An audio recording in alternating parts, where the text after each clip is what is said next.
পরম করুণাময় সৃষ্টিকর্তার নামে আজকের ভিডিও এখানে শুরু করছি। আমার হৃদয় থেকে আমার সকল গুরুকে জানাচ্ছি অসংখ্য ভালোবাসা এবং বিনম্র শ্রদ্ধা। তো হ্যালো গাইস, আপনারা সকলে কেমন আছেন?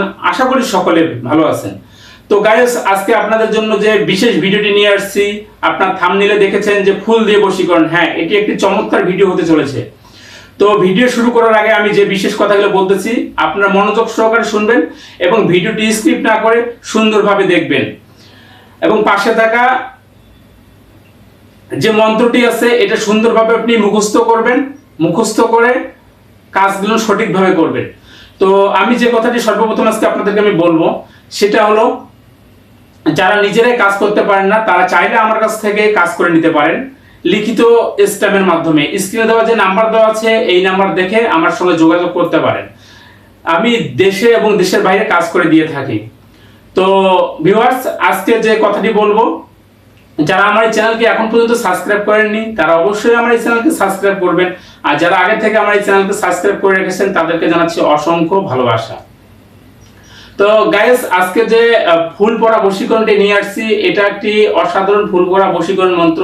তো আপনাকে যে কাজটি করতে হবে আমি সর্বপ্রথম নিয়ম বলে দেব, তারপরে আপনাকে মন্ত্রটা আমি বলে দেব। তো ভিডিও স্ক্রিপ্ট না করে আপনি সুন্দরভাবে দেখবেন, বুঝবেন, শুনবেন, কাজ করবেন। কাজ না হলে তারপরে বলবেন। আপনাকে যে মন্ত্রটি আমি দিব এই মন্ত্রটি আপনাকে সর্বপ্রথম মুখস্থ করে নিতে হবে শনিবার মঙ্গলবার দেখে। শনিবার মঙ্গলবার দেখে আপনার মন্ত্র মুখস্থ করা শেষ, তারপর আপনার এখন সিদ্ধি করার পালা। তো আপনি সিদ্ধি কিভাবে করবেন? তো আপনাকে সিদ্ধি করতে গেলে যে কাজটি করতে হবে সেটা হলো আমাবস্যার দিন, এটা হলো দীপাবলি রাত বলে, দুর্গাপূজার পরে যে আমাবস্যাটা আসে, যাকে কার্তিক মাস, বাংলায় কার্তিক মাস বলা হয়। আর আপনার অক্টোবরের পরে, এক কথা অক্টোবরের শেষে মানে নভেম্বরের প্রথম দিকে অথবা অক্টোবরের শেষের দিকে যে আমাবস্যাটা পড়ে এই আমাবস্যাটা হলো দীপাবলির আমাবস্যা বলা হয়। তো আপনি এই আমাবস্যার দিন এই মন্ত্রটাকে আপনাকে 10,000 বার পরে সিদ্ধি করে নিতে হবে। তো আপনি সিদ্ধি করতে গেলে কি করতে হবে? সিদ্ধি করতে গেলে আপনাকে কমসে কম 2 দিন নিরামিষ খেতে হবে। মন্ত্র যেদিন জপবেন তার আগের দিন এবং মন্ত্র যেদিন পাঠ করবেন সেই দিন। তো নিরামিষ কিভাবে খেতে হয় তা আপনারা অবশ্যই জানেন এবং ব্রহ্মচর্য পালন করবেন। তো আপনাকে পূর্ব দিক মুখ করে বসতে হবে, আগরবাতি নিয়ে আসতে হবে, ধূপকাঠি, আগরবাতি যেটাকে বলা হয় ধূপকাঠি, ঠিক আছে? যারা বুঝবে না তারা ধূপকাঠি। তো মোমবাতি নিয়ে যাবেন এবং দিয়ের বাতি নিতে হবে। এখন অনেকে বলতে পারে যে, প্রশ্ন করতে পারে, ভাই আমার তো দিয়ের বাতি নাই, দিয়ের বাতি পাবো কোথায়? তাহলে আপনার আর কাজ করার দরকার নেই। আপনাকে দিয়ের বাতি সংগ্রহ করতে হবে। দিয়ের বাতির মধ্যে ঘি আছে না, ঘি দেশি গাওয়া ঘি দিতে হবে। গাওয়া ঘি দিয়ে পোলতে দিয়ে সলতে বানিয়ে দিতে হবে, ধরিয়ে দিতে হবে। টাকা আবার সেটা আপনাকে সন্ধ্যার পরে করতে হবে। সন্ধ্যায় আসরের নামাজ বা 7টার পরে 6টার পরে যে নামাজ আজানটা হয়, আজানের পরে আপনাকে এই মন্ত্রটা জপ করতে হবে। তো মন্ত্র আপনাকে কতবার জপ করতে হবে আমি বলতেছি, 10,000 বার মন্ত্র জপ করতে হবে। 10,000 বার মন্ত্র জপ করতে বেশি সময় লাগবে না, মন্ত্রটাও 2 লাইনের মন্ত্র মাত্র।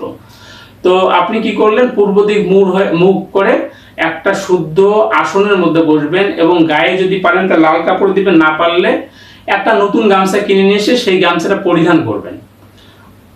বুঝতে পারছি? ক্লিয়ার? এখন আপনি কি করবেন, সুন্দর করে মন্ত্রটা জপ করবেন পূর্ব দিক মুখ করে। মন্ত্র আপনার জপ করা শেষ। আপনি যখন মন্ত্র জপ করবেন মন্ত্র যেন না বাজে আর কেউ যেন আপনাকে ডিস্টার্ব না করে। ডিস্টার্ব করলে কিন্তু হবে না। তো এখন যাই হোক, মন্ত্র আপনার জপ করা শেষ, সিদ্ধি করা শেষ, এখন আপনার হলো প্রয়োগ করার পালা। তো আপনাকে কি করতে হবে, শনিবার মঙ্গলবার দেখে একটি শনিবার মঙ্গলবার না, এটা কাজ করতে হবে আপনার রবিবার, প্রতি রবিবার। আপনি এটা প্রতি রবিবার প্রয়োগ করতে পারেন। যে কোনো একটি সুগন্ধি যুক্ত ফুল নিয়ে আসতে হবে। সুগন্ধ, যে ফুলের গন্ধ আছে, যেমন গোলাপ ফুলে আপনি দিতে পারবেন, বকুল ফুলে দিতে পারবেন, মানে একটা যে কথা সুগন্ধ, বেলি ফুল, সুগন্ধযুক্ত ফুলের উপরে এই মন্ত্রটা আপনাকে 1008 বার পাঠ করে ফু দিতে হবে। 1008 বার না, 108 বার। একবার করে পাঠ করবেন, একবার করে ফু দিবেন, একবার করে পাঠ করবেন, একবার করে ফু দিবেন। এভাবে 108 বার পড়বেন, 108টা ফু দিবেন। ফু দিয়ে আপনি যাকে পছন্দ করেন, যে মেয়েকে পছন্দ করেন তার হাতে ধরিয়ে দিন। এটা ছেলে মেয়ে উভয়ের জন্য করতে পারবেন কাজটা করেই দেখুন। আমি বলবো যে আপনি অসাধারণ রেজাল্ট পাবেন, অসাধারণ। তো যাই হোক, এখন আমি আপনাদেরকে মন্ত্র বলে দিচ্ছি। ওম নমো চামুণ্ডে জয় জয় বর্ষ মানয় জয় জয় সর্ব সত্তা নম সাহা। আমি আবার মন্ত্রটা বলতেছি, মন্ত্রটা মনোযোগ সহকারে শুনবেন। ওং নম চামুণ্ডে জয় জয় বর্ষ মানয় জয় জয় সর্বসত্তার নম সাহা।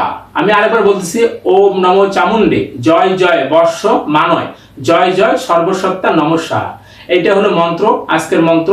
এটাই হলো আকর্ষণ মন্ত্র। এটা আপনি যেই বেগে দিবেন, ফুলের মধ্যে ফু দিয়ে দেখুন কিরকম কাজ হয়। তো যাই হোক বন্ধুরা, অনেক কথা বলেছি, আর বেশি কথা বলবো না। এই বলে আজকের ভিডিওটা এখানেই সমাপ্ত করব। দেখা হবে আপনাদের সঙ্গে নতুন কোনো ভিডিওতে। এই বলে এখানে আমার ভিডিও সমাপ্ত করছি।